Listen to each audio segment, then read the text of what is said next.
Alô, seja muito bem-vindo a mais um vídeo. Vou falar de duas animações que eu vi, e uma eu esqueci de falar, e a outra eu não tinha como falar porque eu não tinha, assistido ainda. Mas eu vou começar pela mais... não, vou começar pela mais antiga.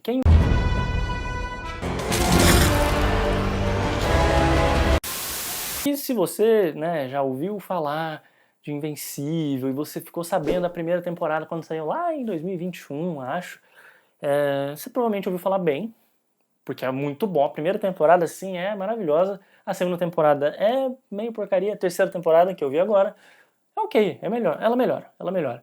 Aí só que tem um fator, né? Invencível é uma série como se um super-homem viesse pra Terra, mas essa raça de super-homens precisa cuidar do planeta até essa espécie tomar os planetas. Enfim, e o cara é muito, muito fantástico, muito fodão, e o filho dele, que é o Invencível, né? O nome dele, ele se dá o nome de Invencível, e é engraçado porque ele apanha um monte. Ele descobre isso, enfim, e descobre que o pai dele é o vilão, e tem toda essa trama, e o pai dele é dublado pelo J.K. Simmons, e o próprio Invencível é o cara que fez a série Treta agora, e que fazia o cara asiático que tem no Walking Dead, que é o Jason Yeon? O Yoon. Mas enfim, ele é um ótimo ator, ele fez também Minari, ele tá crescendo como ator aí, é muito bom porque ele faz coisas legais. Enfim, mas ele é o ator. Só por isso você já vai ver um problema que vai desembocar mais pra frente. Mas essa série tem esse porém.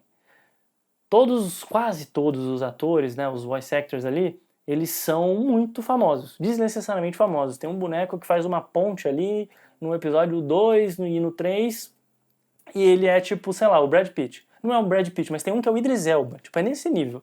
Assim, só os caras mais bizarramente bons que você só reconhece porque é na Amazon Prime, aí você pausa de vez em quando e aparece lá, tipo, Idris Elba. Calma, quem que é o Idris Elba nessa aqui? Tem o Seth Rogen, enfim, tem um monte de atorzão assim. E aí você, poxa, mas essa animação aqui, na terceira temporada especificamente, que a primeira temporada demorou 2 anos para ser produzida. A segunda temporada já demorou 1 ano para ser produzida. 1 ano e pouquinho. A terceira temporada demorou 9 meses para ser produzida, né? Porque a segunda temporada ainda foi feita em 2 partes, para eles terem como respirar.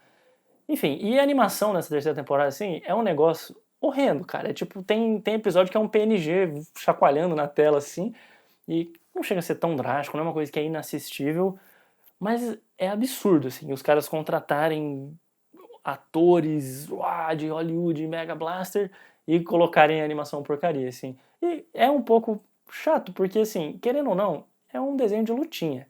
Tem a sua história, tem suas dinâmicas, mas, cara, eu vou dizer, eu não vou nem dizer que é pra adulto, é adulto no sentido da violência, e tem romance entre personagens, tem temas, assim, de política que são ok, mas é um adolescente, assim, acho que eu vou deixar como adolescente porque não sei o que categorizaria. Acho que é boa. É uma coisa que dizer que videogame é pra criança. Não é.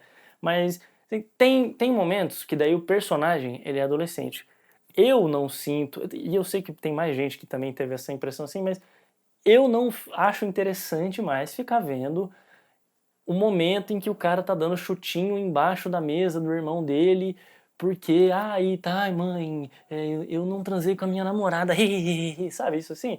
Tipo, pô, já viu o seu pai passar a sua cabeça num trem em alta velocidade e matar milhares de pessoas? Tá, você transa, e daí, sabe? É um negócio meio... Aí tem umas coisas que são meio bobas, assim, e é justamente pra ter esse contraste entre, o namoro, pegar na mão, o primeiro beijo, não sei o quê, e, tipo, ter que ser um super-herói. É válido, mas é fraco, assim, é bem fraquinho. Tipo, chega uma hora, na terceira temporada já, tá bom, amigo, ninguém quer saber se você beija na boca ou vai além, assim, avança a história, sabe? E acho que isso se perde um pouco. Tem motivo para isso acontecer, pro personagem justificar, porque também se não justificasse o envolvimento deles, ia parecer muito raso e tal. Mas assim, que relacionamento com 17, 18 anos não é muito raso? Enfim, sei lá. Se você tem 17, 18 anos, perdão por dizer isso, eu ficaria bravo se eu ouvisse isso com 18 anos, mas a realidade é uma só. Mas beleza, vamos seguir. E aí, a série começa bem, cai um pouquinho na metade, aí sobe de novo, aí cai, e aí fica boa no finalzinho, bem no finalzinho, assim. E vale a pena, acho que são 6 ou 8 episódios, eu assisti semanalmente, nem comentei aqui, porque, sei lá, coisa que eu vejo semanal vai meio que passando, igual aquela histeria que eu falei assim, vou ver. Aí eu via um domingo, daí chegava no domingo à tarde, já saiu, daí eu via, aí eu esqueci uma semana, e na outra eu vi 2 seguidos, e aí aconteceu, né. Mas, enfim, como você vê, eu citei Histeria, que é uma série porcaria, com essa aqui que é uma série que é mais ou menos, mais ou menos. Não vou imitar o senhor mais ou menos lá, que eu nem lembro como é que é, mas é isso. Se você gosta de desenho de porrada, você vai gostar. Pode pular o romance, que vai ter a porradinha, e é isso. E a primeira temporada é muito boa, não precisa pular nada. Aí a segunda e a terceira fica à vontade. Mas beleza, agora falando de Devil May Cry. Se você já... o Diabo Pode Chorar, né? Que se você já jogou videogame nos anos 2000 ali, você deve reconhecer o Dante, e o Nero, e o Virgil. E é bem edgy, né? Essa palavra edgy, mas é tipo do adolescente radical e tal. E é o cara sem camisa, de sobretudo, com cabelo branco e uma espada e 2 revólveres. Mas enfim, é bem coisa dos mesmos criadores do filme de macaco lá, do Homem Macaco, Monkey Man. É um desenho de porrada que, se você assistir do início ao fim, o seu cérebro volta pra um lugar de eu tenho 12 anos de idade e espadas são legais. É isso, assim.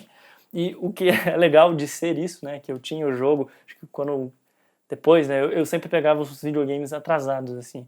E aí, quando eu tive o Xbox 360, né, o jogo que veio era o Devil May Cry 4, que é o do Nero, com a garrinha e tal. E aí é coisa de briga, aquelas histórias de jogo japonês maluco, assim. É o céu contra o inferno, e fulano é primo de não sei quem, e aí o tio do sobrinho, e aí o anjo é do mal, e o demônio é do mal também, e o cara que dá tiro é mais do mal. Enfim, o nível do jogo, vou ver se eu acho uma imagem pra botar na tela, mas o nível do jogo é assim, o cara repara uma motocicleta em 2 e bate no inimigo com a motocicleta.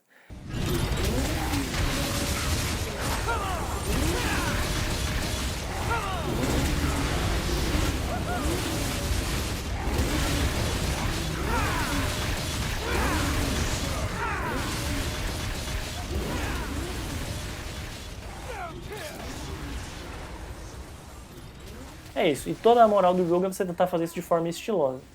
E eis que estou assistindo o episódio, acho que 3, inclusive meus amigos mandaram assim, você vai se sentir homenageado no episódio 3. Porque, né, quando eu era adolescente, até, sei lá, saiu o álbum esses tempos aí, eu tava vendo. Eu gostava muito de Papa Roach, assim, Papa Roach era a minha banda favorita, e a bateria é divertidinha, legal e tal, mas eu gostava da música num geral, assim. Inclusive, quando eu parei de fumar, assim, o álbum deles que tinha acabado de sair, que era o Fear, isso era 2012, sei lá, me ajudou muito a parar de fumar, sou muito grato. E não tenho vergonha de dizer que gostava de Papa Roach, gosto o suficiente para ter a nostalgia ainda. Enfim, e falando sobre nostalgia, é estranho ver um anime, que aí sim, esse anime é 18+, mas é o 18+, que tá na Netflix e vai estar... É 18+ pela violência, não tem um beijo na boca, ninguém pega na mão nem nada. Mas que é feito para adolescente, para meninos assim, né, que gostam de espada e o cara descolado e tal. Que as músicas que eram da minha adolescência hoje são as músicas de nostalgia de um desenho para adolescentes. E assim, é assim que, pô, quando eu era adolescente, meus amigos conheceram, sei lá, Pearl Jam, Nirvana, essas coisas, e que eram, sei lá, 10 anos, uma geração de 10 anos atrás, ou 12, por aí, e agora pra eles apareceram lá Limp Bizkit, que é, né, Rolling, aquela Rolling, Rolling, Rolling, é a música de abertura do anime, toca Evanescence nas cenas emotivas, né, e meio heavy metal, assim, e Papa Roach, durante um tiroteio de moto meio Matrix 2 lá. Enfim, acho que tá assentando a ideia de que, assim, acho que daqui pra frente é isso, assim, eu vou reparar nisso e eu vou sempre achar engraçado. Falei, caramba, agora é descolado gostar do que era brega, né? Que é o que foi acontecendo, né? Com os anos 80 e avançando. E a galera que em 2000 gostava de anos 80, em 2010 de anos 90, enfim, por aí vai. Acho que é engraçado perceber que agora eu sou esse cara. Agora a minha história é nostálgica, né? Os meus gostos são nostálgicos e tudo mais. E acho que a única coisa que eu posso dizer sobre esse anime, assim, é na Netflix. Se você gosta de porradaria, se te interessa os prospectos de jogar um jogo em que um cara separa uma moto em 2 e bate nos demônios, talvez seja o desenho pra você, mas acho que é literalmente isso, assim, eu não consigo te dizer nada além disso, assim. Literalmente o episódio começa com tem um coelho um cara vestido de coelho com um terno e uma espada, que aí você fica tentando entender se ele é um demônio ou não, mas é porque, enfim, depois mostra... É uma série que eu acho que vale a pena ver se você quiser, assim, ver só muito do que o Arcane tem, né, de narrativa visual e específica da animação, assistir só o episódio 6. O episódio 6 é o episódio mais curto, tem 21 minutos, e ele mostra a dicotomia, assim, de duas crianças marcadas pela violência, e cada uma com um estilo de arte diferente, né, que elas transitam de um mundo para o outro. E isso é interessante, mostra por que o vilão é um cara com uma máscara de coelho, né, e não é, na verdade, um coelho, te dei um spoiler, mas enfim, é porque ele atravessou esse portão para o inferno com o Alice no País das Maravilhas debaixo do braço.